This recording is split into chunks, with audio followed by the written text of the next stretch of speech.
रात के तकरीबन 1:30 बजे थे। काली रात की चादर ओढ़े एक धुन्ना सा साहब हाथ में हथौड़ा लिए अनुपमा के दरवाजे की ओर बढ़ा। कदमों में निश्चय, आंखों में आग और सीने में दफन बस एक ही मकसद, बदला।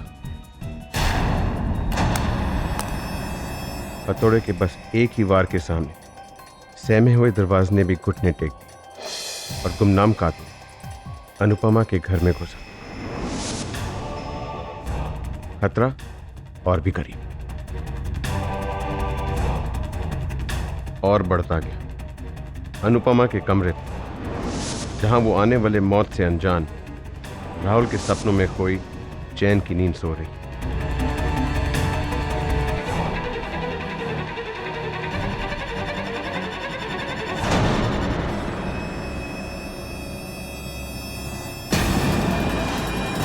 लेकिन मौत का सामान वो हथौड़ा नहीं, वो गुलाबी दुपट्टा था। वो आंचल जिसे कभी राहुल ने थामकर अनुपमा को अपनी बाहों की आगोश में घेरा था, आज यही आंचल अनुपमा को मौत की आगोश में ले जाने वाला था। अनुपमा की आंख खुली तो सिर्फ बंद होने की, क्योंकि फंदा अब गले में था। सांसें हलक में, जान मौत की दहलीज पर जिंदगी उसका दामन छोड़ रही, हमेशा के लिए। मकसद खत्म हो चुका था, पर कातिल का खेल नहीं। उसने अनुपमा के बेजान शरीर को सीधा किया और फिर अनुपमा के मनपसंद मोगरे के फूलों की सेज बिछाई। उसकी आंखों पर उसके वही 2 लकीर सिक्के जो उसके बचपन के दोस्त अनुज को 20 साल पहले दिए थे।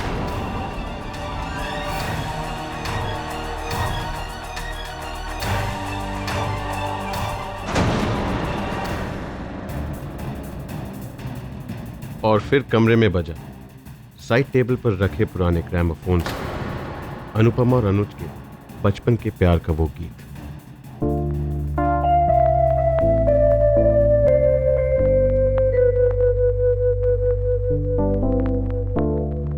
और जिस तरह एक लिखे हुए दस्तावेज का अंत होता है हस्ताक्षर, एक स्प्रे कैन से काले पेंट से कातिल ने अपनी आखिरी सलामी लिखी दीवार पर। तुम मेरी थी, मेरी हो, मेरी रहोगी, मेरी रहोगी।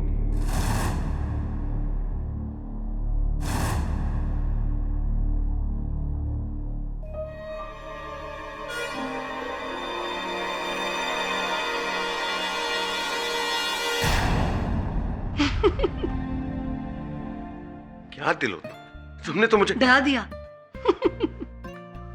इतने बड़े मिस्ट्री राइटर जिनकी भयानक किताबें पढ़कर लाखों लोग डर के मारे सो नहीं पाते, उसकी बीवी ने उसे डरा दिया। अगर आपके फैंस ये बात सुनेंगे तो क्या कहेंगे, मिस्टर निखिल मिश्रा? मेरे फैंस अगर ये बात सुनेंगे तो यही कहेंगे, ये काफी समझदार और सुलझा हुआ राइटर अपनी बीवी से डरता है, सुखी रहेगा। अच्छा, तुमने जो आइडिया दिया था उस पर मैं अपनी नई नॉवेल के लास्ट चैप्टर को रिवाइज कर रहा हूँ। माइनर चेंजेस हैं, लेकिन थैंक्स टू यू काफी फर्क पड़ा। सुनो ना बाबा ना, इतनी रात को एक खून खराबे किस्से कहानी मुझे नहीं सुनना है। तुम और तुम्हारे मर्डर मिस्ट्रीज। कभी तो आदर्श बीवी की तरह बिहेव किया करो। तुम्हारे सनकीपन को झेलती हूँ, क्या ये कम आदर्शवाद है? रात के 2 बजे, अब तक तो उल्लू भी सो गए होंगे। एक उल्लू है जो अभी तक जगा हुआ है। Raman sir, good morning, good evening या गुड नाइट कहूं? गुड तो मेरे लिए तब होगा निखिल जब तुम अपनी ये पहली सीक्रेट नई किताब कंप्लीट कर दोगे। अच्छा, कहां तक आई तुम्हारी ये गाड़ी? आखिरी चैप्टर लिख रहा हूं। आज फ्राइडे है, मंडे को पूरा का पूरा नॉवल आपके पब्लिशिंग हाउस भेज दूंगा। ये बात पिछले 8 फ्राइडे से तुम मुझसे कहते आ रहे हो निखिल। पता नहीं कब आएगा तुम्हारा ये मंडे। तुम्हारे फैंस की जो ये लंबी लाइन लगी है ना, उसमें सबसे आगे हम ही तो खड़े हैं, जो पूरी बेसब्री के साथ इंतजार कर रहे हैं तुम्हारी अगली सुपरहिट नॉवेल का। नहीं सर, आप मेरे फैन नहीं, आप मेरे मेंटोर, मेरे अन्नदाता। अगर आप नहीं छापेंगे तो मेरे लिखने का क्या फायदा? Monday, I promise. कहानी कैसे जा रही है आगे? यूं समझ लीजिए कि जान ले लेगी। Great great great. Good night. Well thanks.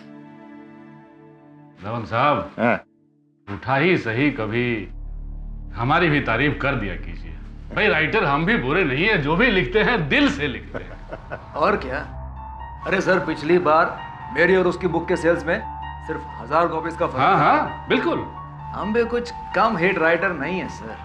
वो बात नहीं है त्रिपाठी, बट जस्ट कोट गाली है। और भी दुनिया में लेखक बहुत अच्छे। निखिल मिश्रा का है अंदाज़े बयां है कुछ और। Cheers. Cheers, gentlemen.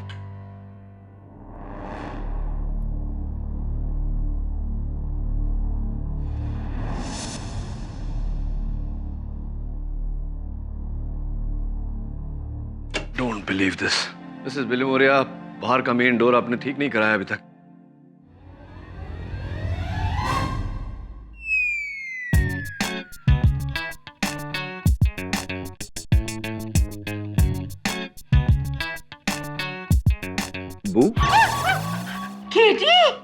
Relax Mrs Bilimoria.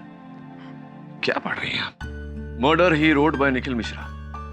इस नॉवेल में आप इतनी खो गई हैं। इतना ध्यान आप मेरे केसेस में देती तो क्या बात होती? Any messages?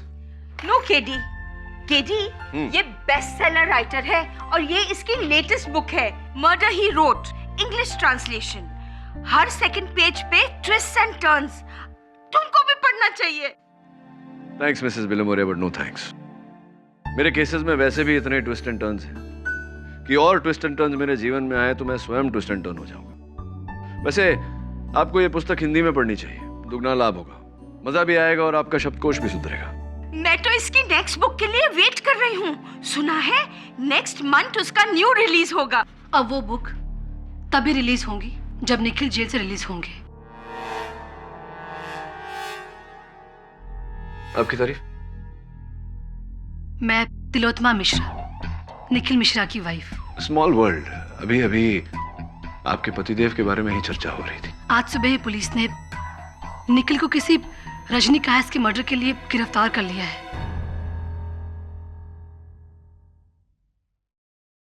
निखिल की नई नॉवेल मौत के परिंदे, उसमें अनुपमा का मर्डर बिल्कुल उसी तरह से होता है जिस तरह से रजनी का मर्डर हुआ। मेरा मतलब है कि हर डिटेल, हर चीज, सब कुछ same to same. Mrs Mishra, मुझे यहाँ कोई समस्या नजर नहीं आ रही। निखिल जी की पुस्तकें लाखों लोग पढ़ते हैं। हो सकता है किसी व्यक्ति ने ये पुस्तक पढ़कर उसकी नकल की हो। मैं आपकी इस बात को मान लेती अगर ये किताब छपी होती, मगर ये किताब मौत के परिंदे अब तक ये छपी भी नहीं है। निखिल इस किताब को लिख रहे हैं और इस किताब के बारे में सिवाय निखिल के किसी को नहीं पता था, किसी को भी नहीं। ऐसी आखिर हमारा सबसे बड़ा प्रतिद्वंदी हमारे रास्ते से हट ही गया। जनाब अपनी ही कहानी को हकीकत बनाने चले थे। भाई त्रिपाठी, मुझे तो लगता है कि इस बार का बेस्ट सेलर या तो तुम्हारा होगा या हमारा। सलमान भाई, जरा सोचो, जरा समझो। Bad publicity is also good publicity. इस विवाद के चलते लोगों में निखिल की किताब पढ़ने की उत्सुकता और बढ़ेगी, और अगर किसी तरह वो इस केस से छूट पाया ना, तो मान लीजिए मेरी बात, उसकी बुक के सेल्स 2 गुना नहीं 3 गुना बढ़ जाएंगे, और इस साल के सारे अवार्ड्स भी उसी की झोली में। कुछ समझे आप? बात तो सही है त्रिपाठी।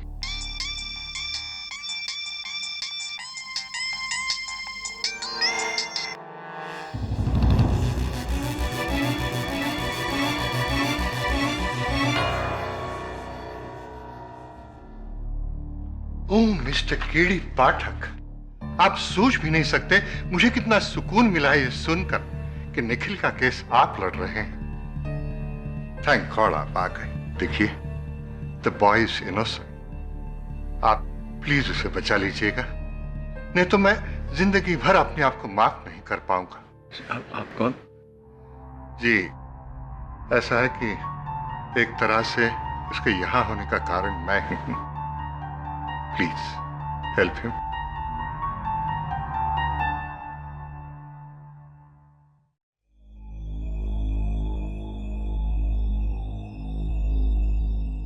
मिश्रा जी, ये कौन थे? श्रीश धवन मेरे पब्लिशर हैं। मेरी पहली नॉवल इन्होंने पब्लिश की थी। काफी उपकार है इनके मुझ पर। ऐसी। ये बताइए मिश्रा जी, आपने अपनी नई पुस्तक किसी को पढ़ने दी थी? मैं अपने काम को लेकर काफी सीक्रेटिव रहता हूँ केटी। जब तक पहला ड्राफ्ट नहीं बन जाता मैं किसी को नहीं सुनाता। मिश्रा जी, स्पष्ट है कि कोई तो व्यक्ति है जिसने आपकी ये नई पुस्तक पढ़ी और फिर आपकी पटकथा की नकल करके रजनी कायस्थ की हत्या की। No chance. मेरी कहानी की एक ही कॉपी है जो मेरे लैपटॉप पर है, जिसका पासवर्ड सिर्फ मेरे पास है, मेरी वाइफ के पास भी नहीं। और ये प्रिंटआउट्स मैंने खुद निकाले, एक ही सेट। मुझे तो ऐसा लगता है कि किसी ने मेरी किताब पढ़ के नहीं बल्कि मेरा दिमाग पढ़ के खून किया है, मुझे फंसाने के लिए। रजनी को जानते थे आप? नहीं, सुना है कि वो किसी बड़े इंडस्ट्रियलिस्ट की बेटी थी, लेकिन जहां तक मेरी समझ है मेरी कहानी की पात्र अनुपमा और रजनी में कोई समानता नहीं। दोनों की हत्याओं में तो है। नहीं।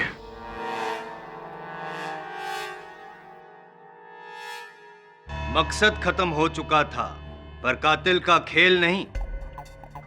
उसने अनुपमा के बेजान शरीर को सीधा किया और फिर अनुपमा के मनपसंद मोगरे के फूलों की सेज बिछाई और फिर उसी फूलों से उसके शरीर को ढका और उसकी आंखों पर उसके वही 2 लकी सिक्के जो उसके बचपन के दोस्त अनुज को 20 साल पहले दिए थे और रखे। और फिर कमरे में बजा अनुपमा और अनुज के बचपन के प्यार का वो गीत साइड टेबल पर रखे हुए ग्रामोफोन से। और जिस तरह एक लिखे हुए दस्तावेज का अंत होता है हस्ताक्षर, एक स्प्रे कैन से ब्लैक पेंट से कातिल ने आखिरी सलामी लिखी दीवार पर, तुम मेरी थी, मेरी हो और मेरी रहोगी। रोंगटे खड़े हो गए। कमाल लिखते हैं आपके हाथों में जादू है। मतलब इतनी गहराई से लिखते हैं आप कि पढ़ने वाले को तो यूं खून यूं सामने होते हुए दिखता है।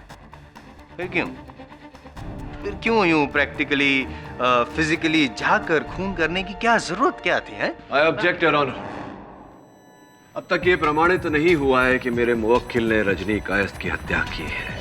हत्या स्थल पर किसी की उंगलियों के निशान नहीं पाए गए, कोई ऐसा सुराग भी नहीं पाया गया योर ऑनर जो इस बात का संकेत हो कि निखिल मिश्रा जी ने रजनी जी की हत्या की है। Objection sustain. साबित नहीं हुआ तो कर देंगे 10 मिनट। योर ऑनर, अब तो आप भी जान गए होंगे और मान भी लेंगे कि रजनी कायस्थ का खून हूबहू बिल्कुल उसी तरह हुआ है जिस तरह से निखिल मिश्रा चाहते थे। सॉरी, जिस तरह से उन्होंने लिखा था। जी नहीं, ऐसा नहीं। स्पष्ट किए देता हूं। किताब में गुलाबी रंग के दुपट्टे का जिक्र है, जबकि हत्या नीले रंग के दुपट्टे से की गई है।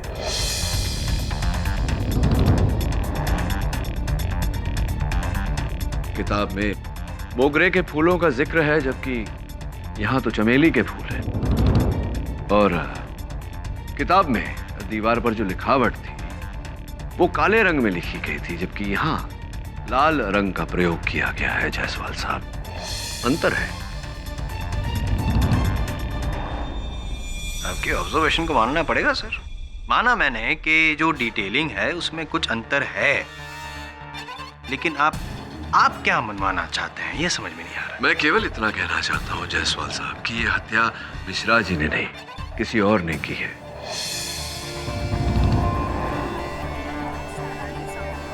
अगर ये हत्या मिश्रा जी ने की होती तो स्वयं इनकी लिखी हुई जानकारी ये क्यों भूल जाते? कम ऑन पाठक साहब, अब दुपट्टे का रंग नीला ना होके गुलाबी हो गया तो क्या हुआ? दुपट्टे का रंग बदला है, खून का रंग नहीं। और जैसे कि मिश्रा जी की किताब में जो क्या विस्तृत रूप से जो वर्णन किया गया है, वो फूल, वो ग्रामोफोन, व्हाटएवर, खून भी उसी तरह से हुआ ना। और जैसा कि आप कह रहे हैं कि किसी और ने शायद पढ़ा होगा, तो मैं आपको बता दूं कि नहीं, किसी और ने ये किताब पढ़ी ही नहीं है। आपको विश्वास नहीं होता? चलिए पूछते हैं मिश्रा जी से। मिश्रा जी, यही कह रहा हूं मिश्रा जी, राइट। और एक बात बता दीजिए कि ये रजनी कायस्थ के साथ आपका क्या रिश्ता था? मैं रजनी को नहीं जानता था। पक्का? ऑफ कोर्स पक्का। चलो, आप रजनी कायस्थ को नहीं जानते थे, तब ये बताइए कि आपकी इस किताब के बारे में और कौन जानता था? जी वैसे तो कोई नहीं। नहीं, वैसे मतलब कैसे? आई मीन मेरी वाइफ तिलोत्मा जानती थी मेरे बुक के बारे में, लेकिन इतनी डिटेल में नहीं। इतनी डिटेल में नहीं पता था कि जिस तरह से डिटेलिंग में वर्णन किया गया था किताब में, उस डिटेलिंग से वो खून कर सके। यही कहना चाहते हैं ना? सोचिए सोचिए। अच्छा, कोई और? मिश्रा जी, आप राइटर हैं, किसी की तकदीर लिखने का ये आखिरी मौका है। मेरा मतलब है अपने आप को निर्दोष ठहराने का और किसी और को दोषी ठहराने का ये आखिरी मौका है भैया।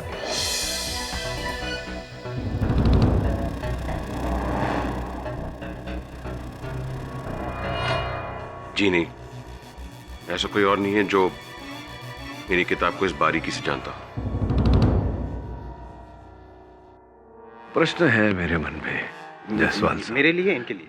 नहीं, आप ही के लिए, क्योंकि आप ही ने अभी अभी कहा कि मिश्रा जी के अतिरिक्त और किसी को इनकी पुस्तक के बारे में ज्ञान नहीं था। तो मैं आपसे पूछना चाहता हूँ कि जब पुलिस ने इन्हें गिरफ्तार किया तो इन पर संदेह जाने का कारण ये था कि हत्या का वर्णन और इनकी पुस्तक में हत्या का वर्णन मेल खाते। पुलिस को कैसे पता चला? पुलिस ने तो यह किताब पढ़ी नहीं थी। Am I right or am I right?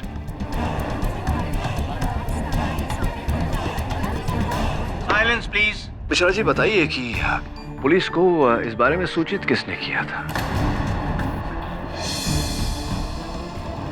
जी हाँ, मैंने ही पुलिस को बताया था निखिल के बुक के बारे में।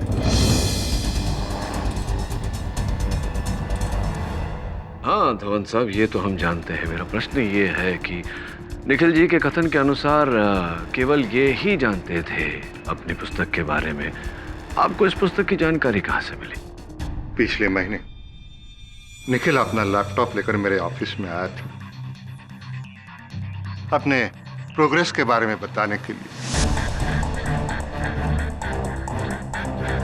खुद तो उसने अपनी किताब के बारे में कुछ नहीं बताया, बट आई वॉज क्यूरियस। इसलिए जब वो उठकर बाथरूम चला गया, मैंने उसके लैपटॉप को घुमाकर जो उसने लिखा था पढ़ लिया।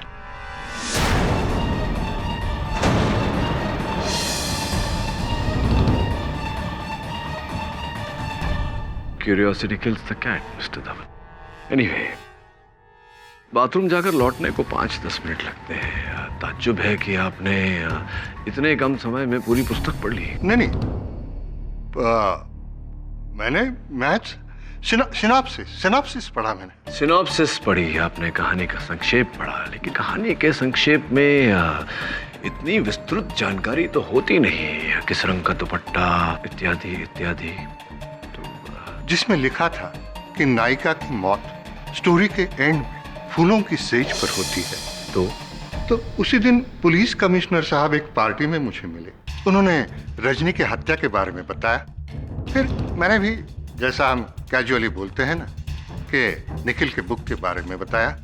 उसमें भी नायिका की मौत ऐसे ही होती है। जो आपने मुझसे बात कही थी कि आप ही के कारण निखिल जी की ये दुर्दशा है। अब मैं उस बात का तात्पर्य समझा कि यही कारण था जो आपने वो बात कही थी, या कोई और भी कारण है?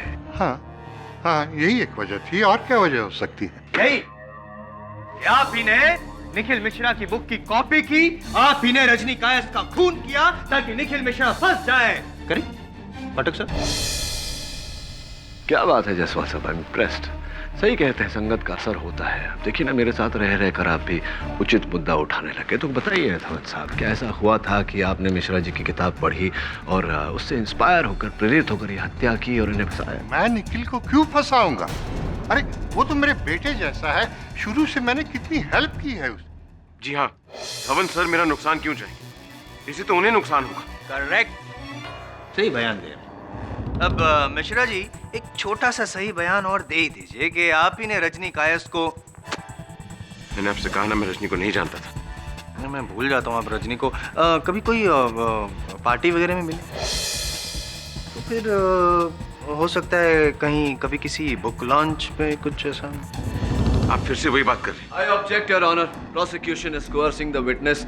जायसवाल साहब मेरे मुवक्किल पर दबाव डाल रहे हैं। Objection sustained. योर ऑनर, आजकल के दौर में चलचित्र के निर्गमन से पहले ही, उसके रिलीज से पहले ही उसकी चोरी की हुई पायरेटेड कॉपी इंटरनेट पर आ जाती है। हो सकता है ऐसा कुछ मिश्रा जी की पुस्तक के साथ भी हुआ हो। प्रकाशन से पहले ही किसी ने इनकी पुस्तक चुराई हो, उससे प्रेरित हुआ हो और उसकी नकल करके यह हत्या की हो और इन्हें फंसाया हो।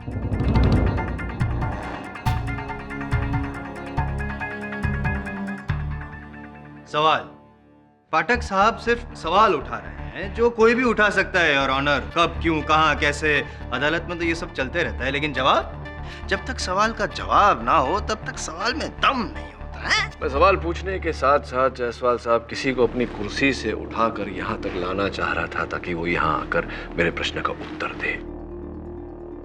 योर ऑनर, मैं मिस्टर गुलशन त्रिपाठी को कटघरे में बुलाने की अनुमति चाहता हूँ। मिस्टर गुलशन त्रिपाठी, आप भी एक लेखक हैं।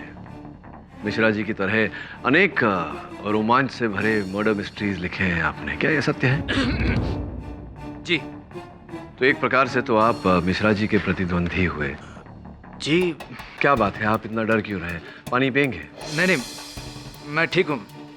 दरअसल ये इन्होंने इनकी नॉवेल में क्या लिखा है मुझे कुछ नहीं मालूम। क्या ना कि हम लोग हमारे काम कभी शेयर नहीं करते। गुलशन त्रिपाठी @zingmail.com आप ही का ईमेल आईडी। तो आप अपना ईमेल चेक करते हैं रोजाना या हर दूसरे दिन? जी, दूसरे दिन। कुछ समय पहले एक ईमेल भेजा आ गया था। ये जो है त्रिपाठी साहब, ये मिश्रा जी के लैपटॉप से निकाली गई इनके ईमेल आईडी की सेंट बॉक्स की उसका प्रिंट आउट है। यहाँ देखिए, गुलशन त्रिपाठी @zingmail.com। इसके साथ में एक अटैचमेंट भी है, मौत के परिंदे अंतिम अध्याय, द फाइनल चैप्टर।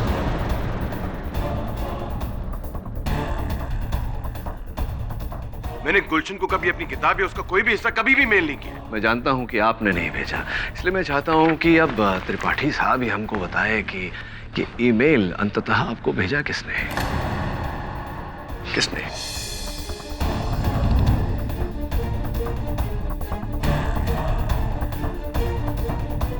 मैंने मना किया था तुम्हें, मत करना ये सब। मेरी बात माने नहीं। देखो, सदिया ना मुझे।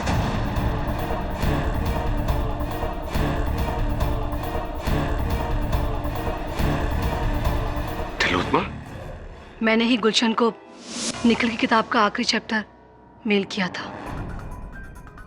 मिश्रा जी, क्या आपको इस बारे में कोई जानकारी थी? जी नहीं। I mean, हाँ, तिलोत्मा और गुलशन की दोस्ती के बारे में जानता था। दोनों कॉलेज में साथ पढ़ते थे। लेकिन मुझे समझ नहीं आ रहा कि मुझसे पूछे बगैर मेरे सबसे बड़े राइवल को तुमने मेरी किताब क्यों भेजी? तुम्हारे लिए, तुम्हारी परेशानी को दूर करने के लिए। जज साहब, पिछले कई दिनों से निखिल अपनी किताब की आखिरी अध्याय को लेकर बहुत परेशान था। वो अपने आखिरी अध्याय में बुरी तरह से अटक गया था, जिसकी वजह से निखिल का मूड हमेशा ऑफ रहता था। और तो और इन सब की वजह से हम दोनों के बीच में झगड़े शुरू होने लगे। बस मुझसे ये सब कुछ देखा नहीं गया, मुझसे निखिल की परेशानी देखी नहीं गई। इसलिए मैंने मदद के लिए ईशन को फोन किया।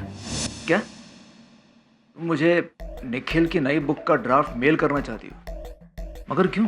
ताकि तुम वो आखिरी चैप्टर पढ़कर निखिल की मदद कर सको, उसे कोई सलाह दे सको, जिससे वो अपनी बुक पूरी कर सके। गुलशन, मैं जानती हूँ कि निखिल की तरह तुम भी एक एक्सपर्ट मिस्ट्री राइटर हो। वो मेरी सलाह क्यों लेगा? तुम जानती हो ना, वो तो मुझसे चिढ़ता है। देखो गुलशन, तुम अपनी राय, अपनी सलाह मुझे बता देना और मैं निखिल को, और उसे पता नहीं चलेगा कि मैंने तुमसे मदद ली है।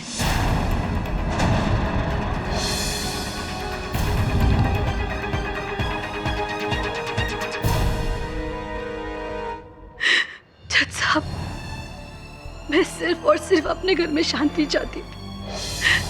निखिल, मेरा यकीन मानो, मेरा कोई बुरा मकसद नहीं था मेरा कोई बुरा मकसद। क्षमा मांगने का समय मिलेगा आपको। योर ऑनर,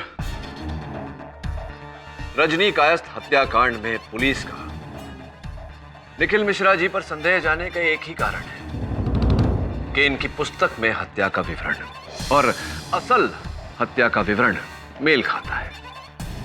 अब तक अदालत के समक्ष ये बात थी कि मिश्रा जी के अतिरिक्त और किसी व्यक्ति को भी इस विवरण के बारे में कोई जानकारी नहीं थी। अब अदालत में यह स्पष्ट हो चुका है कि 3 और व्यक्ति इस पुस्तक के बारे में जानते थे।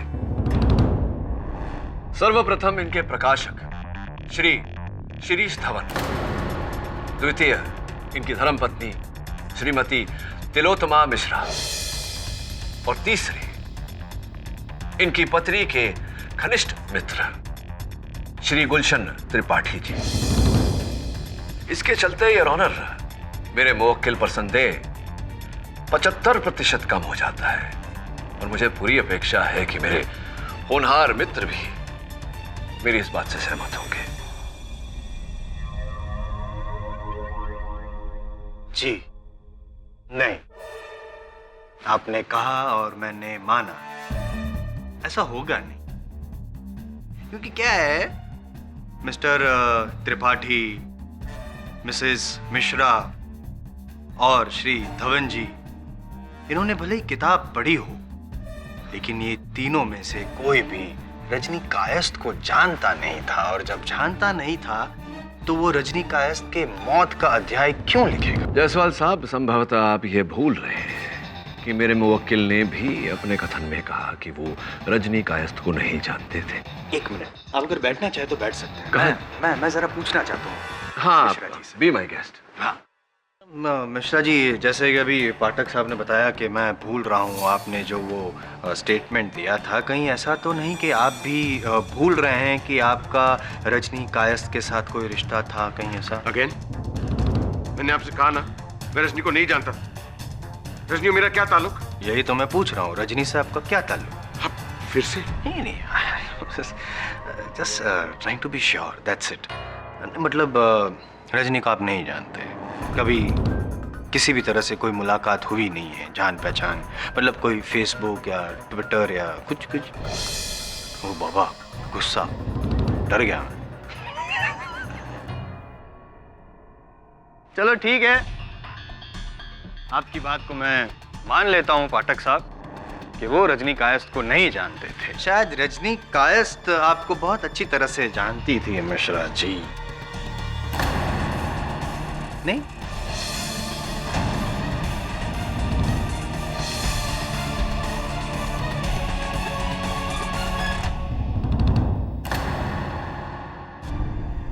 Your honour. अरे क्या हुआ, घबरा गए? पसीने छूट रहे हैं, रुमाल दूं? नहीं, देखो, एक ऑप्शन ये भी है, जैसे आपकी नॉवेल्स में होता है कि ये आप है ही नहीं, आपका जुड़वा भाई, या तो फिर आपका हम शक्ल है, ऐसा कुछ। I love this part. गहरी खामोशी, your honour, silence speaks 1,000 words.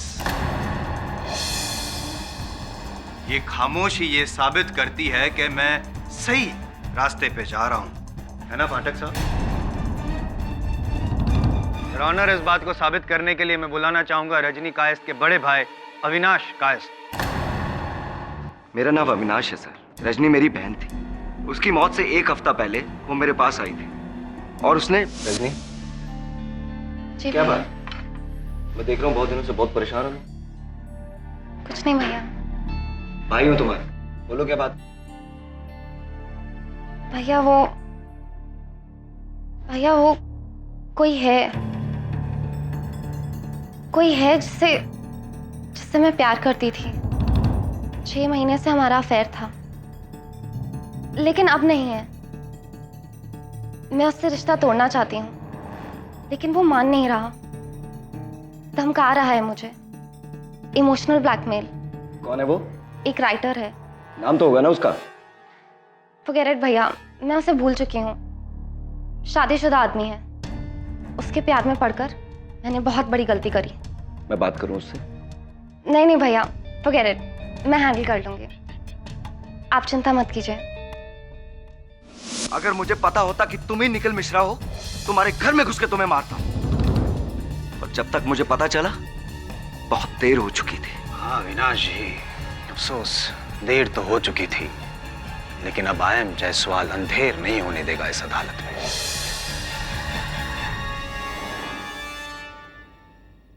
Mishra ji, come on, बोलिए ना, let us know the fact. बता दीजिए ना, बताइए सच क्या है?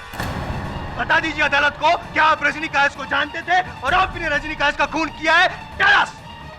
जी, मैं रजनी को एक बुक कॉन्फ्रेंस में मिला था। 6 महीनों से हमारा अफेयर चल रहा था।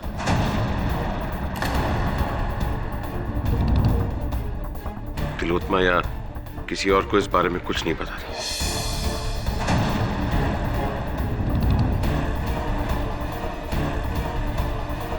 लेकिन इतना ही सच है, मैंने उसे नहीं मारा है। I haven't killed her. Leave it to me to prove it, whether you killed her or not. ये मैं बताऊंगा कि आपने रजनी कायस्थ को क्यों मारा, क्योंकि वो आपको छोड़ना चाहती थी। आप उसे धमका रहे थे, लेकिन धमकी का कोई असर नहीं हुआ, तो आखिरी रास्ता खून। The fiction became the fact.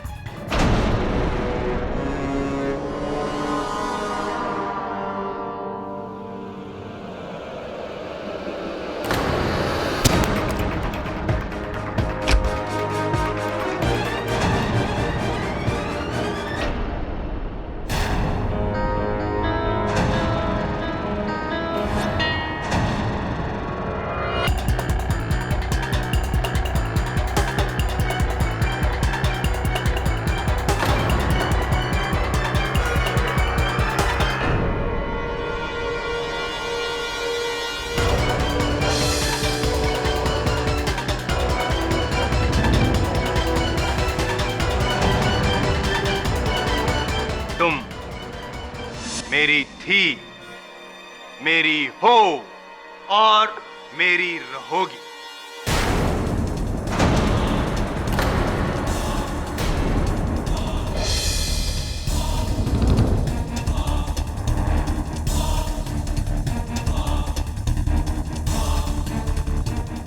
Honour, इसी के साथ किस्से और कहानी का दी एंड।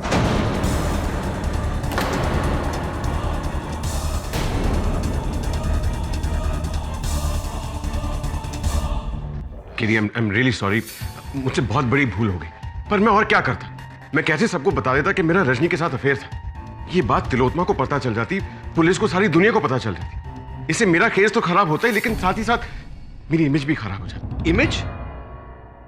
आपको इमेज की पड़ी है। यहां आपका जीवन दांव पर लगा हुआ है, उसका कुछ नहीं। अब इसके बाद तो प्रोसिक्यूशन को छोड़िए, मुझे संदेह हो रहा है कि रजनी की हत्या आपने की है, किसी और को नहीं। मुझे तो बताना चाहिए था। किडी, आई एम रियली सॉरी।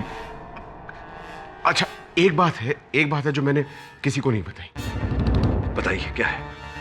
ये है कि मैंने तुमसे कहा था कि मैंने अपनी कहानी किसी के साथ शेयर नहीं की थी, लेकिन अपनी अधूरी नॉवल की कॉपी मैंने रजनी को दी थी। सुपर्ब, कमाल करते हैं आप मिश्रा जी। एक तो इतना बड़ा सच मुझसे छुपाया, और फिर आपने अपने उपन्यास की कॉपी रजनी को दी, ये बात भी नहीं बताई। अब बता रहे हैं। दरअसल बात यह है कि वो मेरी बहुत बड़ी फैन थी, और मैंने उससे वादा किया था कि अपनी नॉवल मौत के परिंदे की पहली कॉपी उससे ही लूंगा।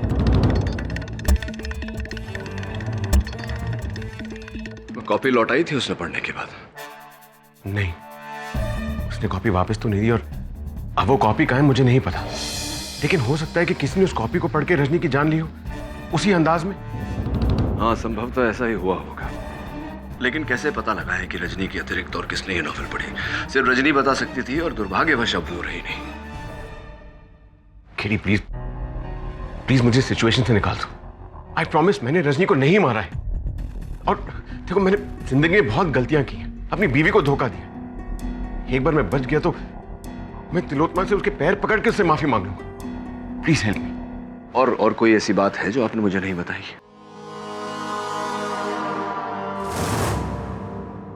और फिर मानो कि मंजुला इस दुनिया से अचानक गायब हो गई। ना उसकी कोई खबर, ना कोई निशान। फिर 8 दिन बाद जब वो ऑफिस नहीं है, ना उसने अपना फोन उठाया, ना घर का दरवाजा खोला। उसकी बहन शामली को शक, और उसने पुलिस को फोन किया और वहां पहुंची। सर, 2 हफ्तों से हम दिल्ली से कांटेक्ट करने की कोशिश कर रहे हैं। दीदी ना कोई फोन उठा रही है और ना कोई रिप्लाई कर रही है, और यहाँ आके देखा कि दरवाजा लॉक है। हम देखते हैं। पुलिस दरवाजा तोड़कर घर में घुसी। एक घर जो खामोश गवाह की तरह एक घिनौना राज छिपाए हुए था।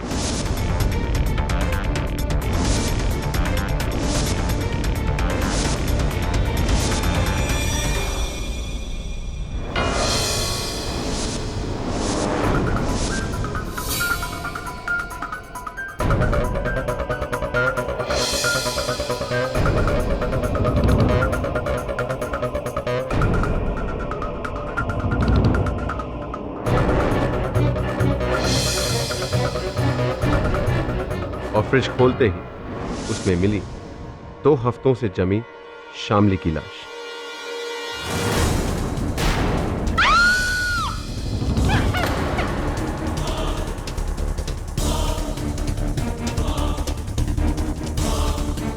एक डोर से ऐसे बंधी हुई जैसे वो एक तोहफा।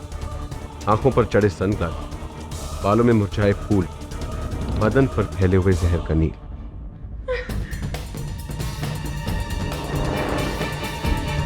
सर, दीदी की फोटो मिला है। निखिल मिश्रा, उसकी एक और प्रेम कहानी। 19 जून का डेट है। 19 जून से लाश इस फ्रिज में है। इसके 1 दिन बाद रजनी कायस्थ का खून हुआ था, 20 जून को, जब निखिल मिश्रा आजाद था। एक और कत्ल।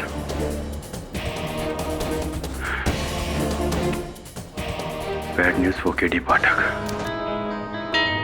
दीपाली सिन्हा। मिश्रा जी, कौन है दीपाली सिन्हा? वो मेरी बहुत बड़ी फैन थी। हम लोग दिल्ली में मिले थे, हमारा अफेयर हुआ था, लेकिन सिर्फ 1 महीने के लिए। क्यों? दीपाली सिन्हा की हत्या कर दी गई है। व्हाट? कैसे? उनका मृत शरीर फ्रिज के अंदर मिला मिश्रा जी, रिबन से बंधा हुआ, तोहफे की तरह। केडी, ये तो मेरी नॉवल मरते दम का एंड है। मेन कैरेक्टर की डेथ ऐसी हुई थी। जी केडी, लेकिन मैं कैसे मर्डर कर सकता हूँ? मैं तो जेल में हूँ। 19 जून को जब दीपाली मारी गई थी, उस दिन तो आप जेल में नहीं थे Mishra ji. You mean to से कि पुलिस को लगता है कि मैंने दीपाली का मर्डर किया? प्रॉमिस, मैंने कुछ नहीं किया। मुझसे 1 साल से मिला तक नहीं, ना बात हुई है उससे। मैंने कुछ नहीं किया है। अब चाहते हुए भी आप पर विश्वास करना कठिन है मिश्रा जी। KD please. चलिए बताइए, और कोई अफेयर, कोई संबंध जिसके बारे में हम नहीं जानते? हाँ, एक और लड़की थी, 2 साल पहले दिल्ली में मिली थी, मेरी असिस्टेंट थी। अब हमारा अफेयर हुआ था, लेकिन अब हम वी आर जस्ट फ्रेंड्स। नाम? अब लावण्य में। पता? क्यों? क्योंकि जिनके साथ आपके संबंध थे उनमें से 2 मारी जा चुकी है। हो सकता है इनकी बारी अगली हो। पता बताइए। यस सर, आपका डर सही निकला सर। लावण्या मेहरा की लाश उसके बिल्डिंग के टेरेस के एम्प्टी वाटर टैंक से मिली है। पुलिस का कहना है कि 2 हफ्ते से लाश वहीं पड़ी थी। अगर आप टिप ऑफ नहीं देते तो लाश मिलती ही नहीं। जी ओके सर। अब ये करण कौन हो सकता है? करण खोसला असली में कोई नहीं है दवे, कैरेक्टर है। निखिल मिश्रा की किताब अंधा प्यार, उसमें हीरो का नाम है। उस किताब में हीरोइन की लाश भी इसी तरह वाटर टैंक में मिली थी। उसके हाथ ऐसे ही बंधे हुए थे और माथे पर इसी तरह करण का नाम गुथा हुआ था। यानी कि निखिल मिश्रा की एक और किताब का क्लाइमैक्स सच हुआ। हम अफ्रेड सो, लगता है किसी ने निखिल मिश्रा की कहानियों को बहुत ज़्यादा सीरियसली ले लिया। किसी ने नहीं वरुण, खुद निखिल मिश्रा ने। शायद तुम्हें पता नहीं है कि इस केस में उसके खिलाफ कितने सबूत मिले।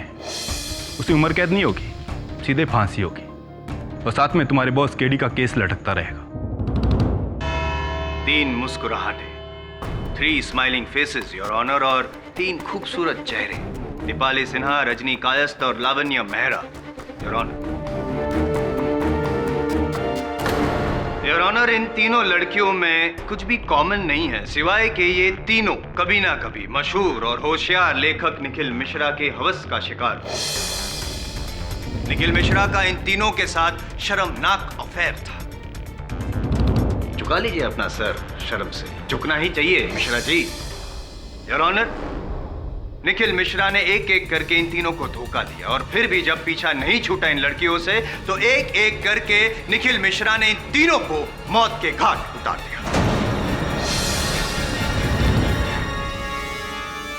सबसे पहले बारी थी दीपाली सिन्हा की। 19 जून के दिन मिश्रा जी की किताब मरते दम तक के अंदाज में फ्रिज में फ्रोजन मर्डर।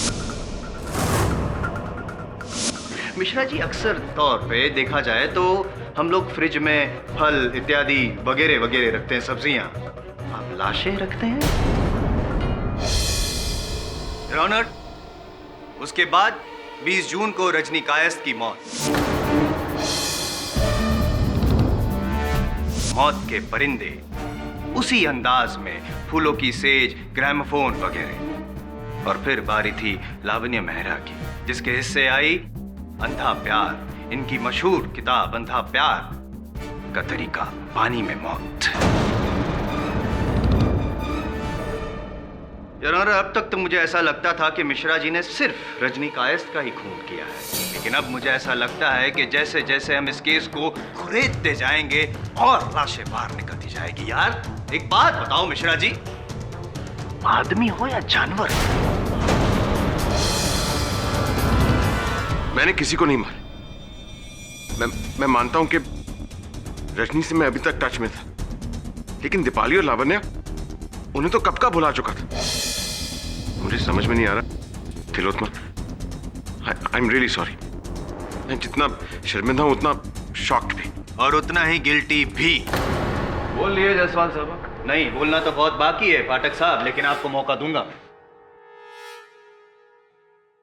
योर ऑनर, जब एक हत्या होती है तो हम हत्या के पीछे मकसद ढूंढते हैं, हत्यारे की मानसिक प्रवृत्ति ढूंढते हैं। जब 2 हत्याएं होती है तो हम दोनों हत्याओं के बीच संबंध को ढूंढते हैं। जब 3 हत्याएं होती हैं तो हम मानसिक बीमारी को ढूंढते हैं। स्पष्ट है योर ऑनर, ये जो 3 हत्याएं हुई हैं, ये किसी मानसिक रूप से पीड़ित व्यक्ति ने की है।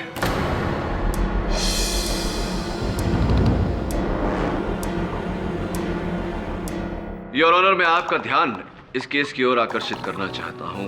1996 Gujjar Singh versus state of Punjab, case number 5413। Gujjar Singh ने आज का शहंशाह फिल्म देखकर हूबहू वैसी ही पोशाक सिलवाई जैसे कि उस फिल्म में नायक ने पहनी थी, और फिर रातों को वो पोशाक पहनकर उसने 5 भ्रष्ट कर्मचारियों को मौत के घाट उतारा, बिल्कुल वैसे ही अंदाज में जैसा कि फिल्म में दर्शाया गया था। इन बातों से आप साबित क्या करना चाहते हैं? मैं ये कहना चाहता हूं योर ऑनर कि आजकल के दौर में फैक्ट एंड फिक्शन, सच्चाई और कल्पना के बीच की लकीर धुंधलाती जा रही है। लोग काल्पनिक कहानियों को वास्तविकता में बदलते जा रहे हैं। अपराधी अपराध करता है और फिर पता चलता है कि वो किसी फिल्म से, किसी अभिनेता से प्रभावित था। जैसे कि इस उदाहरण में स्पष्ट है योर ऑनर कि मिश्रा जी की पुस्तक से प्रभावित होकर इन्हीं के किसी पागल प्रशंसक ने ये हत्याएं की हैं।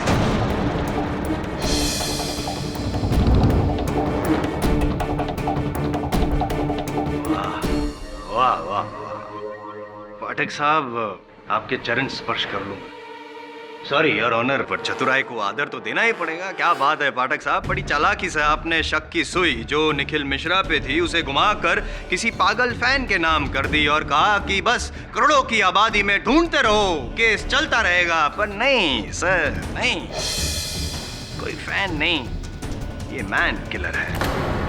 और इसका सबूत है मेरे पास योर ऑनर। ये बहुत ही कीमती और महंगी पेन जो पुलिस को उस फ्रिज के बाहर से मिली जिस फ्रिज में दीपाली सिन्हा की फ्रोजन लाश मिली थी। योर ऑनर, पता है ये पेन किसकी है? ये पेन मेरा है, लेकिन वहां कैसे? शराब! मेरे सबूतों का सिलसिला अब तक खत्म नहीं हुआ है। Don't you dare disturb me!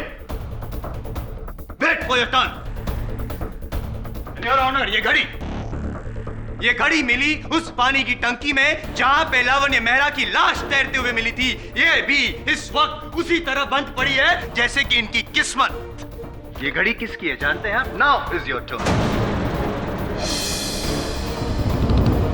ये घड़ी तो मेरी, लेकिन मैं ना दीपाली से मिला ना लावण्य से, तो ये दैट इज द क्वेश्चन।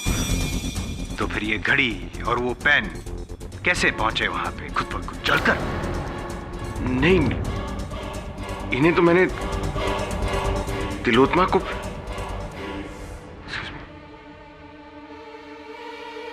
क्या मिश्रा जी? तिलोत्मा क्या? बोलिए मिश्रा जी, तिलोत्मा क्या? तिलोत्मा ने ये घड़ी और ये पेन मुझे गिफ्ट किया था। कुछ वक्त बाद ये खराब हो गए थे तो उसने वापस लेके कहा कि वो ठीक करवा देगी। लेकिन ये दीपाली लावण्य के पास कैसे पहुंच गई? एक मिनट। स्पष्ट रूप से कहिए, क्या ये कलम और ये घड़ी आपके पास नहीं, आपकी पत्नी तिलोत्मा के पास थी? जी हाँ, लेकिन योर ऑनर, मैं मिश्रा जी की धर्मपत्नी तिलोत्मा मिश्रा को कटघरे में बुलाने की अनुमति चाहता हूं। तिलोत्मा जी, बहुत ही गंभीर प्रश्न पूछने वाला हूं आपसे, सोच विचार करके उत्तर दीजिएगा। मिश्रा जी ने वो कलम और वो घड़ी आपके सुपुर्द की थी। कृपया कर अदालत को बताइए कि वो कलम और घड़ी हत्यास्थल तक कैसे पहुंची।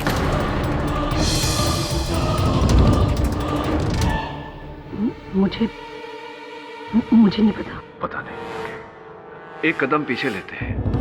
अदालत को बताइए कि क्या मिश्रा जी ने वो घड़ी और वो कलम आपके सुपुर्द की थी? वो 2 वस्तुएं आपके पास थी? हाँ, अब नहीं, I mean, हाँ, मेरा मतलब है कि वो पेन और वो घड़ी दोनों मेरे बैग से चोरी हो गए थे। चोरी हो गई? वो 2 वस्तुएं चोरी हो गई थी? तो इस बारे में आपने मिश्रा जी को बताया होगा? जी नहीं बताया। इतनी मूल्यवान वस्तुएं चोरी हुई, इसकी रिपोर्ट तो आपने पुलिस में दर्ज करवाई होगी। दरअसल वो घड़ी और पेन गलती से मैंने फेंक दी थी।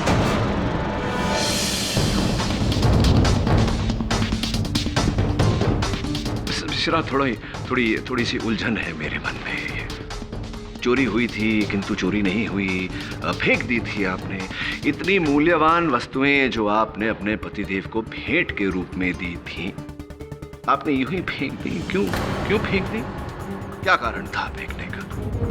क्यों फेंकी आपने मिसेस मिश्रा? गुस्से में फेंका? क्यों इतना क्रोध क्यों आया कि आपने वो दो वस्तुएं फेंक दी? ऐसा क्या किया था मिश्रा जी ने जिसके कारण आपको ये कदम उठाना पड़ा? मिसेस मिश्रा, मैं आपको सचेत करना चाहूंगा कि आपकी चुप्पी अदालत में आपके विरुद्ध जा सकती है। कृपया कर बताइए कि ऐसा क्या किया था मिश्रा जी ने जिसके कारण आपको क्रोध आया और आपने इतनी मूल्यवान वस्तुएं जो भेंट में आपने दी थी वो आपने फेंक दी।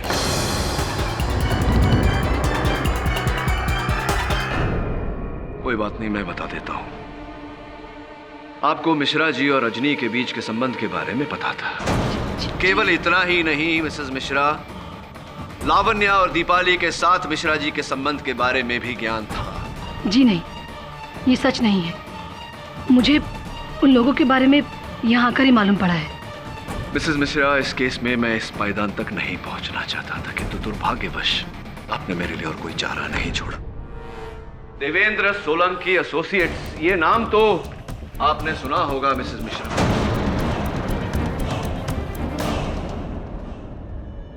क्योंकि कुछ ही हफ्तों पहले आपने मिश्रा जी और अपने संबंध का ये डिवोर्स एप्लीकेशन वहां फाइल किया था।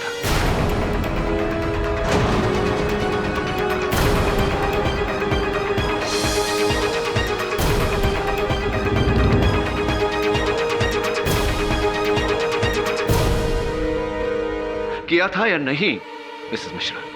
हाँ, मैं जान गई थी, मैं निखिल की असलियत जान गई थी कि निखिल ने मुझे एक नहीं, दो नहीं, तीन बार धोखा दिया। इसलिए मैं निखिल से अंदर ही अंदर नफरत करने लगी थी।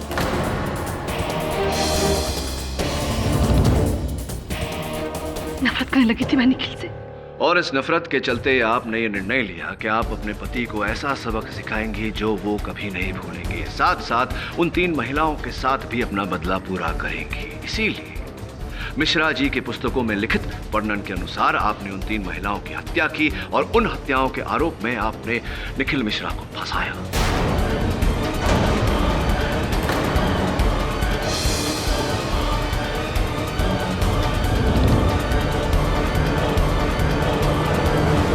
नहीं, ये झूठ है सर। मैंने किसी को नहीं मारा। मैंने रजनी के घर में निखिल की अधूरी किताब देखी थी। एक्सक्यूज मी, किसके घर में आपने अधूरी किताब देखी थी निखिल जी की? रजनी के घर में। रजनी के घर में? इसका अर्थ यह हुआ कि आप रजनी के घर गई थी। क्यों गई थी आप मिसेस मिश्रा उनकी हत्या कर?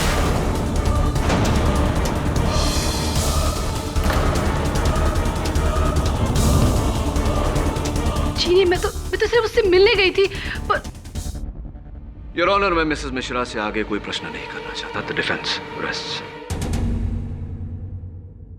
तमाम हालात को मद्देनजर रखते हुए और डिफेंस काउंसिल के पेश किए गए सबूतों के बिना पर इस अदालत को ये यकीन हो गया है कि रजनी कायस्थ, दीपाली सिन्हा और लावण्य मेहरा की हत्याओं में तिलोत्तमा मिश्रा का हाथ है।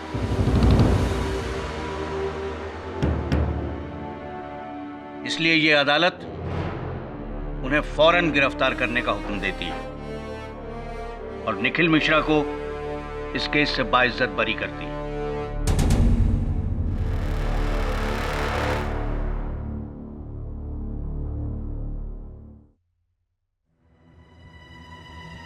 क्षमा चाहता हूं मिश्रा जी, मैं नहीं जानता था कि इस केस का परिणाम ऐसा होगा।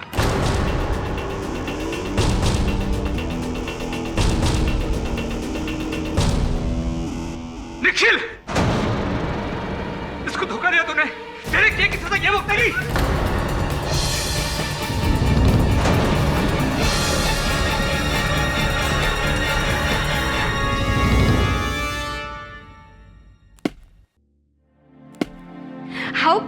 ना, निखिल मिश्रा फ्री हो गया है। अब वो अपनी बुक कंप्लीट कर सकता है और हम फैन लोग पढ़ सकते हैं। And justice for all, no KD? Hi sir, hi Mr Bill Maurya. Sorry sir, actually Shifali की मदर को डॉक्टर के पास ले गया था, इसलिए लेट हो गया। व्हाटएवर यार। क्या हो सर? केस जीतने के बाद मैंने आपको कभी इतना टेंस नहीं देखा। All well? All is not well Varun. मैं केस जीत गया, लेकिन क्या सत्य जीता है इस केस में? मतलब ये कि मान लेते हैं कि तिलोत्तमा ने ये प्लान बनाया, वो 3 हत्याएं की, उसके आरोप में मिश्रा जी को फंसाया। अगर ये आरोप अदालत में प्रमाणित हो जाता तो मिश्रा जी को उम्र कैद या फांसी हो जाती। दोनों का रिश्ता वैसे ही खत्म हो जाता।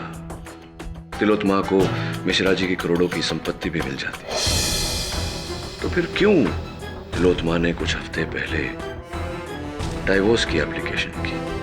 क्या आवश्यकता थी ऐसा करने की? सर होगा कोई रीजन।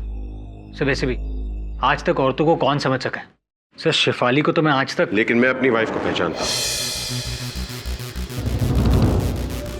चाहे लोग कुछ भी कहें, चाहे तिलोत्तमा मुझे जितनी भी नफरत कर ले, लेकिन मैं जानता हूं कि वो बिल्कुल बेकसूर है। मैं आपकी बात से सहमत हूं मिश्रा जी, बैठिए ना। मैं 10 साल से तिलोत्तमा के साथ हूं। इतना मैं जानता हूं कि वो किसी की जान नहीं ले सकती। दुर्भाग्यवश मिश्रा जी, आपका ये कहना काफी नहीं है। इसीलिए मैं तुम्हारे पास आया हूं केडी। 3 हफ्ते पहले मेरी वाइफ मेरा केस लेकर आई थी और आज मैं अपनी वाइफ का केस लेकर आ रहा हूं। क्या तुम तिलोत्तमा के लिए लड़ोगे? Of course. पागल हो गया तुम निखिल? केस लड़ोगे? अरे भूल जाओ उस तिलोत्तमा को। उसने क्लियरली तुम्हें फंसाने की कोशिश की। तुम्हें तो शुक्र मनाना चाहिए कि उस केडी पाठक की वजह से तुम्हें नई जिंदगी मिली। पूरा ध्यान अपनी बुक पर रखो, बुक लिखने पर रखो, पूरा फोकस रखो। तुम्हें पता है निखिल कि हम लोग डेडलाइन से 2 महीने पीछे चल रहे हैं। सर मेरी लाइफ में इतना बड़ा प्रॉब्लम चल रहा है। मेरी वाइफ पर खून का इल्जाम है और आपको डेडलाइन की पड़ी? अरे कैसी प्रॉब्लम यार, सारी प्रॉब्लम खत्म हो गई है। अब पता नहीं तुम हो कि कौन सी नई प्रॉब्लम शुरू करने जा रहे हो। Concentrate, right the book. Sorry sir, जब तक तिलोत्तमा के सर से सारे इल्जाम नहीं मिट जाते मैं आगे लिख नहीं सकता। पगला गए हो क्या? तुम्हें पता नहीं कितना पैसा मैंने इसके पीछे इन्वेस्ट करके रखा है। सर अगर ऐसी बात है तो मैं आपका एडवांस आपको वापस लौटा देता। मेरा पैसा मेरे मुंह पे फेंक के मारोगे तुम? कब से इतने बड़े हो गए तुम? हाँ, याद रखो निखिल, मैंने तुम्हें बनाया है। यू बिगाड़ दूंगा, you. I am sorry sir, अब बिगड़ने के लिए बचा ही क्या है?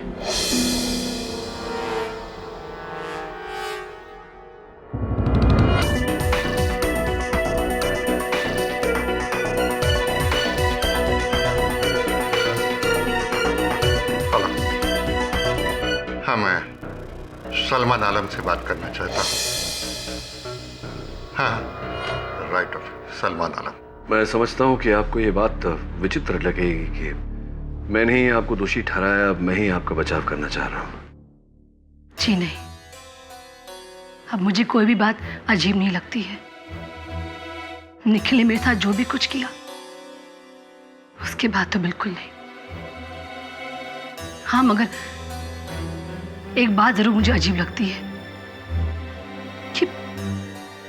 कि मैं ये कैसे समझ बैठी कि निखिल इस दुनिया में सबसे ज्यादा मुझसे प्यार करता है। मैं आज भी तुम्हें सबसे ज्यादा प्यार करता हूं।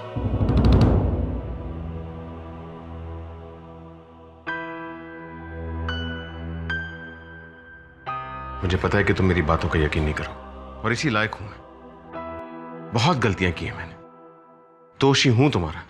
निखिल प्लीज, अब तुम यहाँ क्या करने आए हो? चले जाओ यहाँ से, प्लीज गो। एक बार तुम्हारी बेगुनाही साबित हो जाए तुम जो कहोगी मैं वो करूंगा, लेकिन इस वक्त प्लीज, इस वक्त केडी को तुम्हारी मदद करने दो, क्योंकि मैं जानता हूं कि तुम किसी की जान नहीं ले सकती। निखिल, देखो तिलोत्तमा, इस समय मेरा यह जानना अति आवश्यक है कि तुम्हें मिश्रा जी के संबंधों के बारे में कैसे पता चला। सलमान आलम ने। वो राइटर, उसे मेरे बारे में कैसे? पूरी दुनिया को तुम्हारी काली करतूतों के बारे में पता था, सिवाय मेरे। तिलोत्तमा देखिए, इस समय गुस्से से नहीं सब्र से काम लीजिए। बताइए कि आपको इन संबंधों के बारे में कब पता चला? करीब 1 महीने पहले। 1 महीने पहले मुझे सलमान आलम मिला था और उसने मुझे निखिल के अफेयर्स के बारे में बताया। और जब मैंने इस बात को मानने से इनकार कर दिया तो उसने मुझे कुछ तस्वीरें दिखाई, और वो तस्वीरें देखकर मुझे समझ नहीं आया कि मैं क्या करूं। और मैंने गुस्से में आकर वो घड़ी और पेन वहीं फेंक दी और सीधे वहां से डाइवोर्स लॉयर के पास चली गई। इसका मतलब ये हुआ कि सलमान ने आपको वो घड़ी और कलम फेंकते हुए देखा था। हो सकता है कि उसने वो वस्तुएं वहां से उठाई हो और मिश्रा जी को फंसाया। आई एम श्योर सलमान आलम ने मुझे फंसाया। साबित करना पड़ेगा मिश्रा जी, अदालत में साबित करना पड़ेगा। सर, आपने आज की ये न्यूज़ पढ़ी? क्या है? कायस ग्रुप ऑफ कंपनीज के बारे में। मिस्टर निर्मल कायस, सर, रजनी के पिता। सर, यहाँ लिखा है कि उन्होंने अपनी सारी जायदाद अपने बेटे अविनाश के नाम कर दी है। पेपर में लिखा है कि यह जायदाद पहले उनकी बेटी रजनी के नाम पर थी, लेकिन उसकी मौत के बाद ये सब कुछ अविनाश के नाम हो गया। ऐसी, इसका अर्थ ये हुआ कि रजनी की मृत्यु से सबसे बड़ा लाभ अविनाश का हुआ। सब कहीं ऐसा तो नहीं कि अविनाश ने अपनी बहन को? नो नो नो नो, कोई भाई अपनी बहन को क्यों मारेगा? क्यों नहीं मारेगा मिसेस बेलबुरिया? इससे भी अधिक विचित्र बातें हुई हैं। वरुण, आई थिंक इस केस का अहम पहलू है, हमें नजरअंदाज नहीं करना चाहिए। तू जा अविनाश के बारे में जानकारी प्राप्त कर। Right sir.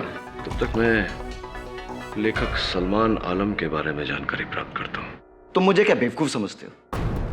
मुझे अच्छी तरह पता है तुम घुमा फिरा कर क्या पूछना चाहते हो। मैं अपनी बहन को मारूंगा अपनी बाप की प्रॉपर्टी के लिए? लेकिन आपके पिता ने आपको जायदाद से बेदखल कर दिया था और अचानक आपकी बहन की मौत। देखो, वो हमारा पर्सनल मैटर है, तुम लोगों का उससे कोई लेना देना नहीं। लेकिन आपकी बहन की मौत से लेना देना हो सकता है। जब रजनी की मौत हुई आप कहाँ थे? जहन्नुम में। और अगर तुमने अभी एक और सवाल पूछा ना, वहीं पहुंचा दूंगा तुम्हें। एक तो वो निखिल खुला घूम रहा है बाहर, आजाद करा दिया तुम्हारे कैदी ने, अब तुम मेरे पीछे पड़े हो। Just get lost, get out. ठीक है, लगता है मेरे सवालों का जवाब अब अदालत में ही देंगे। दूंगा, भरी अदालत में दूंगा। अगर आप कोई बात करनी है कोर्ट में होगी। Now can you please leave? Okay.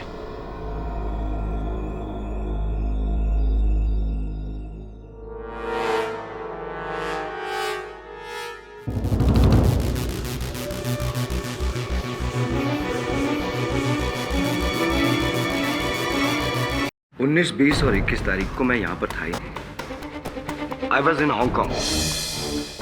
मुझे मालूम था कि मिस्टर पाठक आप मेरा यकीन नहीं करेंगे, इसलिए मैं मेरा पासपोर्ट साथ लेके आया। I'll do the needful, sir. आप क्यों तकलीफ कर रहे हैं? इमिग्रेशन स्टैम्प पाठक साहब, ये 12 जून को और वापसी 23 जून को। Your honour, you are right Mr Kayasth. आप तो यहाँ पे थे ही नहीं, और पाठक साहब जब जनाब यहाँ पे थे ही नहीं तो जब कत्ल हुआ तब तो वहाँ हांगकांग में बैठे बैठे यहाँ इंडिया में टेक्नोलॉजी इतनी तो प्रगति हुई नहीं है टेक्नोलॉजी की। क्या कहना है आपका? क्या मिला इनको घसीट कर आपको? क्षमा चाहता हूँ। I am sorry mister Kayastha. You better be mister Pathak, लेकिन पूरी तरह सॉरी तो आप तब होंगे जब आपको पता चलेगा कि आपने इस निखिल को छुड़ा के कितनी बड़ी गलती करी है। बहुत बड़ी गलती की है और साथ में कमाल भी किया है पाठक साहब। पहले तो आगे बढ़कर आपने तिलोत्तमा जी को गिरफ्तार करवाया और जब उन्हें छुड़वाने की बारी आई तो फिर से आगे। अब निखिल मिश्रा को वापस, मतलब कपल पैकेज, एक मैं एक तू, ऐसा कुछ। ये चटर पटर बंद करिए मिस्टर जायसवाल, अपनी जबान को लगाम दीजिए। योर ऑनर, मैं लेखक श्री सलमान आलम को कटघरे में बुलाने की अनुमति चाहता हूँ। सलमान साहब, मेरे मन में प्रश्न ये है कि पत्नी होने के बावजूद तिलोत्तमा जी को मिश्रा जी के संबंधों के बारे में कोई ज्ञान नहीं था। आपका तो मिश्रा जी के साथ कोई संपर्क ही नहीं था। आपको उनके संबंधों के बारे में कैसे पता? मुझे? जी। कैसी बातें कह रहे हैं आप? अरे किसने कह दिया आपसे कि मैं निखिल के अफेयर्स के बारे में जानता था? मुझे तिलोत्मा जी ने बताया। जनाब वो झूठ बोल रही है।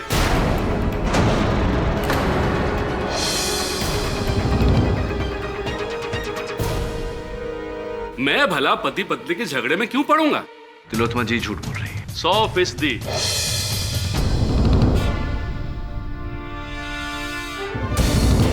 योर ऑनर, सौभाग्य से सलमान साहब और तिलोत्मा जी के बीच जो बातचीत हुई थी, अपने फोन में तिलोत्मा जी ने उसकी रिकॉर्डिंग की है।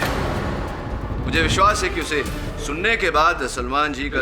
जनाब क्या कह रहे हैं आप? देखिए मैं मानता हूं, मैं कबूल करता हूं कि तिलोत्मा जी को निखिल के चक्करों के बारे में मैंने ही बताया था।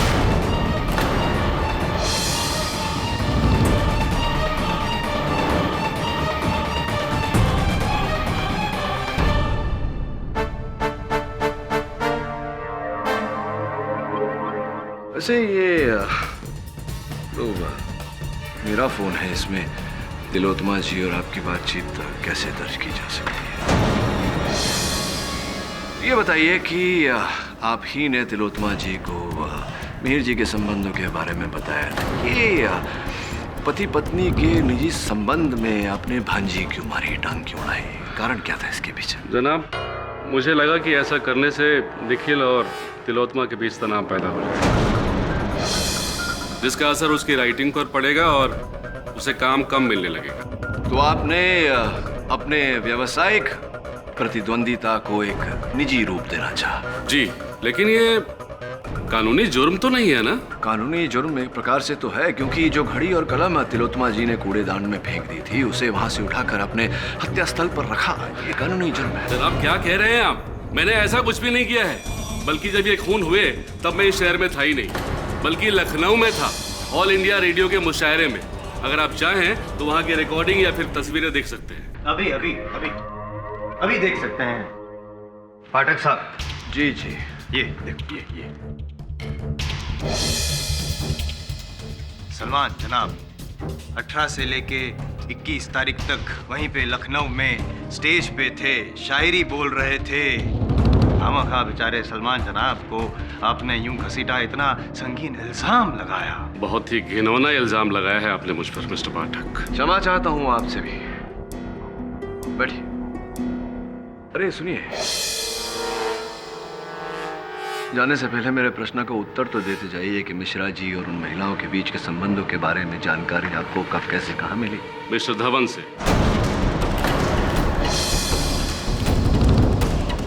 कब, कहाँ और कैसे ही आप उसी आदमी से पूछिए जो अपने आप को निखिल का सरपरस्त कहता फिरता है। ऐसी? अरे कब, क्यों, कैसे? तू क्या पूछ रहा है चोर?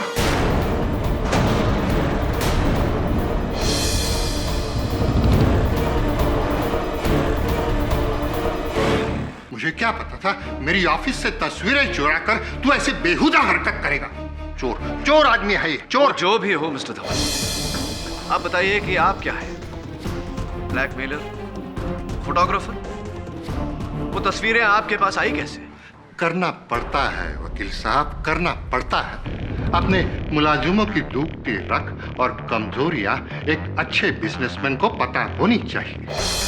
जिन जिन लड़कियों के साथ निखिल के अफेयर्स हुए मैं सबको जानता हूं। वो रजनी, दीपाली, लावण्य, सबको जानता हूं। इसलिए मैंने एक डिटेक्टिव हायर करके सारी तस्वीरें भी हासिल कर रखी थी, ताकि निखिल अगर कभी मुझे छोड़कर जाने की बात करे या पैसे बढ़ाने की बात करे तो मैं काबू में ला सकूं उसे इन तस्वीरों को दिखाकर। धवन सर, आप इस हद तक गिर सकते हैं? Order, order. आप बैठ जाइए प्लीज। मिस्टर धवन, मिश्रा जी की उन महिलाओं के साथ तस्वीरें आपके पास थी। मिश्रा जी के हर उपन्यास की जानकारी आपके पास थी। अब मैं ये जानना चाहता हूं कि 19 से 21 जून आप कहां थे? तो मैं तो अब कातिल मैं हूं क्या हूं? ये आपके उत्तर पर निर्भर करता है। मैं सिटी हॉस्पिटल के डिलक्स वार्ड में रूम नंबर 227 में था। क्या कर रहे थे आप 227 में? रूम नंबर 227 जहां 18 जून से 22 जून तक मैं एडमिट था, किडनी स्टोन के ऑपरेशन की। 5 दिन किडनी स्टोन के ऑपरेशन के लिए? कुछ ज्यादा नहीं है? आपको अगर कोई शक हो रहा है तो हॉस्पिटल के रिकॉर्ड्स चेक कर लीजिए। हॉस्पिटल के सारे रिकॉर्ड्स मैं यहाँ पे पेश कर सकता हूँ अभी के अभी। सारे सबूत हैं मेरे पास यहीं पे पाठक साहब। सबूतों का शॉपिंग मॉल समझ लो मुझे। चेक कर लीजिए, 18 से 22 तारीख तक 5 दिन हॉस्पिटल में थे, वही रूम में, वही बेड पर। तो वहां लेटे लेटे वो खून कर नहीं सकते, यानी कि आपका तीसरा निशाना भी आप चूक गए। हैट्रिक! लगता है आपकी कमान अब खाली हो गई, वो तीर बचा नहीं। तरस आ रहा है आपका।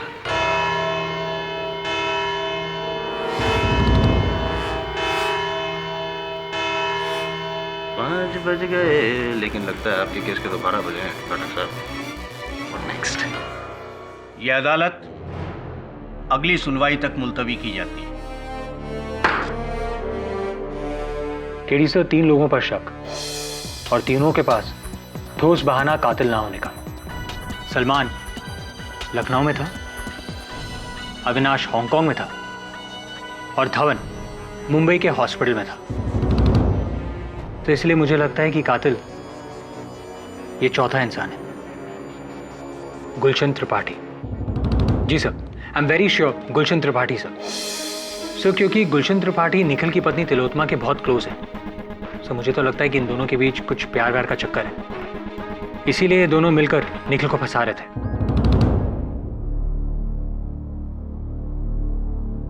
नहीं वरुण, मेरा संदेह अब भी इन तीनों पर है, पर कई प्रश्न हैं जिनके उत्तर नहीं। कब, क्यों, कैसे, कहां, क्यों निखिल को फंसाया? और अगर सलमान लखनऊ में था, अविनाश हांगकांग में, तो कब और कैसे मुंबई आए? दूसरी तरफ धवन का हॉस्पिटल से छिपकर बाहर निकलना, हत्याएं करना बड़ी बात नहीं है। तूने कभी अखबार में जो छपता है स्पॉट द डिफरेंस, फर्क बताओ, देखा है? जी सर। मुझे लगता है कि जो तस्वीर हमें दिख रही है उसी के पीछे असल तस्वीर छुपी है। कोई पुलिस को गुमराह करने के लिए सब कर रहा है। सर मुझे कुछ समझ में नहीं आ रहा है। What are you talking about? समझाऊंगा कल अदालत में। मुझे फिर से बुलाने की वजह? एक बार परेशान करके आपका मन नहीं भरा? निश्चिंत रहिए अविनाश जी, अब के बाद आपको यहां आने का कष्ट नहीं दूंगा। कल के अखबार में ये लेख छपा है कायस्थ ग्रुप ऑफ कंपनीज पर। इसमें आपकी और आपके बहन, स्वर्गवासी बहन रजनी के बीच जो तनाव चल रहा था संपत्ति को लेकर, उसकी भी चर्चा हुई है। लिखा है कि आप उस संपत्ति से बेदखल थे। अखबारों का क्या है मिस्टर पाठक, कुछ भी झूठ छापती रहती हैं। I deny it. Of course you deny it. Mister Avinash Kayastha, क्या आप इस बात को भी डिनाई करते हैं कि कुछ वर्षों से आप बहुत ही गंभीर कंगाली की अवस्था से पारित हो रहे थे, और अगर आपकी बहन का स्वर्गवास न हुआ होता तो आपको अपने पिताजी की संपत्ति से ढीला भर भी नहीं मिलता? तो अपने बाप के पैसे के लिए मैंने अपनी बहन का खून कर दिया। जी हाँ, और साथ में दीपाली और लावण्य को भी मार डाला ताकि उनकी जायदाद भी आपके नाम हो जाए। You're right, Mr. Jaiswal. On the contrary, to please you this time, I'm wrong. ये दोनों लड़कियों को जानता तक नहीं था, यानी कि बिना वजह दो murders. This time you're wrong. बिना वजह नहीं, वजह थी। वजह ये थी कि पुलिस का संदेह मिश्रा जी पर बना रहा है। आप कुछ भी कह लीजिए मिस्टर पाठक, कितने भी गवाह खड़े कर दीजिए मेरे खिलाफ कि मैंने ही सबको मारा है। मैं किसी को मारता तो तब ना, अगर मैं इंडिया में होता, जबकि पूरी दुनिया जानती है कि मैं यहां नहीं, हांगकांग में था। देखिए देखिए, अब आप कहेंगे ये पासपोर्ट भी नकली है, इस पे लगी हुई इमिग्रेशन की स्टैंप भी नकली है। प्लीज, अगर आप चाहें तो किसी एक्सपर्ट को बुलाकर दिखा सकते। Please go on. एक्सपर्ट को दिखाने की या मुझे देखने की आवश्यकता नहीं है मिस्टर कायस्थ। मैं जानता हूं कि ये पासपोर्ट असली है, इस पर वीजाज भी असली है और इमिग्रेशन स्टैंप भी असली है। हाँ, तो ये हो सकता है पाठक साहब कि तीनों लड़कियां हांगकांग गई हो मरने के लिए। नहीं मिस्टर जायसवाल, हत्याएं यहीं हुई है मुंबई में। अच्छा, पॉसिबल समझ में नहीं आ रहा। हत्या मुंबई में, हत्यारा हांगकांग में। नहीं मतलब ये लॉन्ग डिस्टेंस रिलेशन के बारे में तो मैंने काफी सुना है। Long distance murder, how is it possible? You have an atrocious sense of humor. हत्याएं यहीं मुंबई में हुई है मिस्टर कायस्थ। तो ये तीनों हत्याएं आपने की हैं। कैसे? आप पासपोर्ट पर डेट चेक कीजिए। मैं उन दिनों मुंबई में आया ही नहीं। नहीं, आप आए थे किंतु इस पासपोर्ट पर नहीं, अपने दूसरे पासपोर्ट पर। What?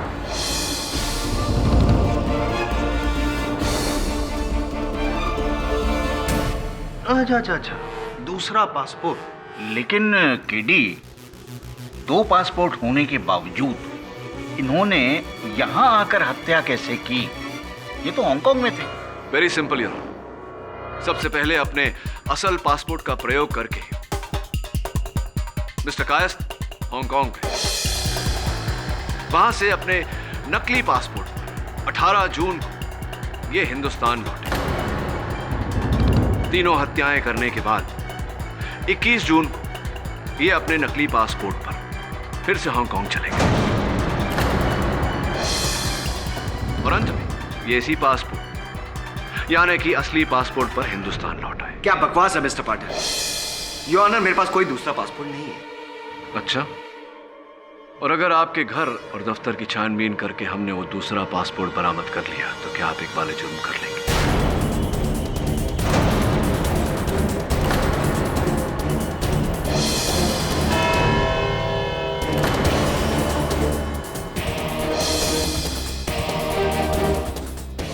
The court will now break for lunch.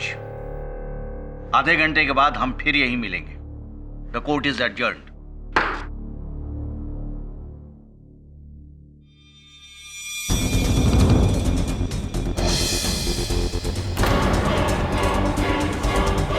किधर है तू? जल्दी ऑफिस पहुंचो।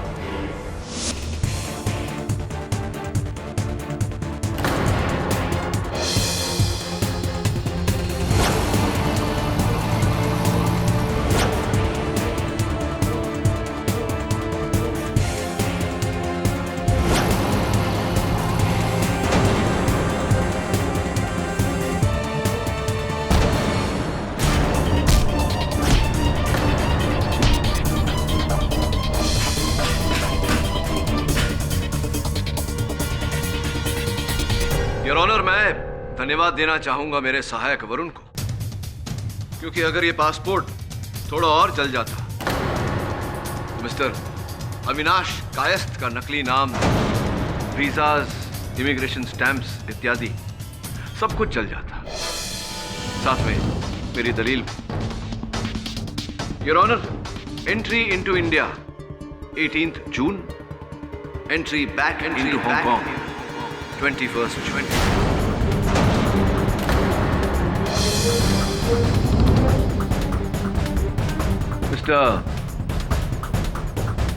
मिस्टर अमोद खन्ना, क्या मैंने सही कहा? मैंने सही कहा था। इकबाल जुर्म प्लीज। करोड़ों का कर्जा था मुझ पर अंडरवर्ल्ड का, और मेरा बाप प्रॉपर्टी में से 1 रुपया देने के लिए तैयार नहीं था। नकारा था मैं उसके लिए सब कुछ रजनी। इसलिए सारी प्रॉपर्टी उसने रजनी के नाम कर दी। मेरे लिए फूटी कौड़ी तक नहीं। इसलिए मजबूरी में आकर मुझे रजनी को मारने का प्लान बना,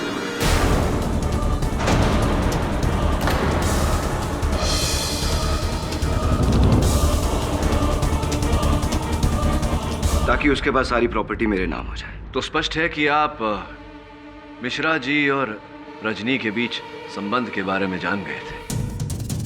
हाँ, मैं जानता था। मैंने घर पर निखिल मिश्रा की अधूरी किताब देखी।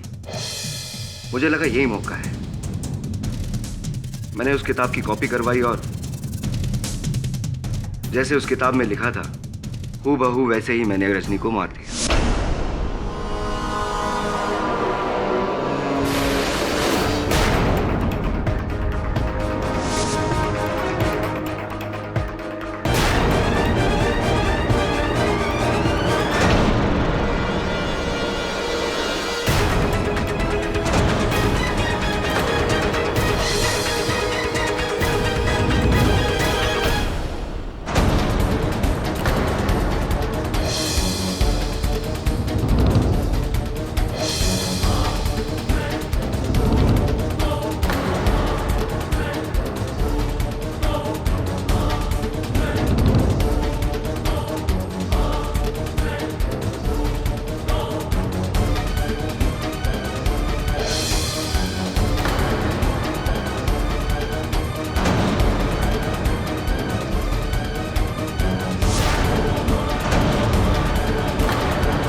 और चूंकि आपने मिश्रा जी की बाकी पुस्तकें भी पढ़ी थी, आपने उसी लेख का प्रयोग करके पहले दीपाली को मारा, फिर रजनी को और फिर लावण्या को।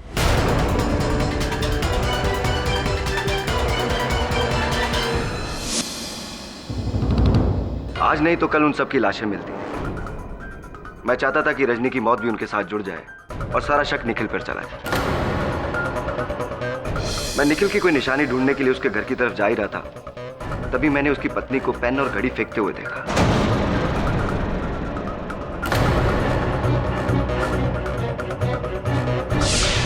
अब आप इसे मेरी किस्मत समझ लीजिए कि मैं सही वक्त पर सही जगह था। यह खून निखिल और उसकी पत्नी ने नहीं किया है, ना किसी लेखक ने, ना ही किसी फैन ने। ये सारे खून मैंने किए हैं, योर ऑनर। क्या कहूं मैं मिस्टर कायस्थ, आपकी बुद्धि भ्रष्ट न हुई होती, थोड़े से सुकर्म किए होते तो संभवतः आपके पिताजी की संपत्ति में भागीदार होते हैं आप, और वो तीनों निर्मल महिलाएं आज भी जीवित होती। The defence finally rests your honour. ये अदालत अविनाश कायस्थ को रजनी कायस्थ, दीपाली सिन्हा और लावण्य मेहरा की मौतों का जिम्मेदार मानते हुए इन्हें फौरन गिरफ्तार करने का हुक्म देती है और तिलोत्तमा मिश्रा को इन तीनों कत्लों के इल्जाम से बाइज्जत बरी करती है। The case is closed.